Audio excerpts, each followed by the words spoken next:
అనంతపురం జిల్లా కళ్యాణదుర్గం నియోజకవర్గం బ్రహ్మసముద్రం మండలం వెస్ట్ కోడిపల్లి గ్రామంలో మొక్కజొన్న పంటకు నీళ్లు పెట్టడానికి వెళ్లిన రైతుల మీద 2 ఎలుగుబంట్లు దాడి చేశాయి.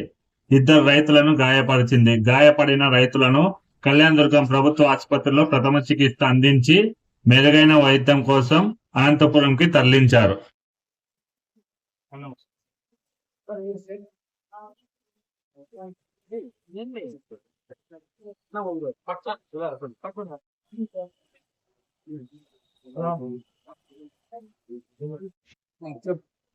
మాది ఎస్ట్ కోడిపల్లి తోటలో నెక్కజొన్నలో నీళ్లు కట్టకపోయింటే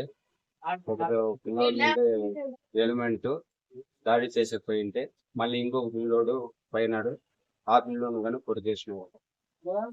జనాలంతా తరిగించుకోకపోతే అవి జనాల మీదే కొరతకి వచ్చినవి. అందరూ పారిపోయి పరిదర్శలో ఉంది.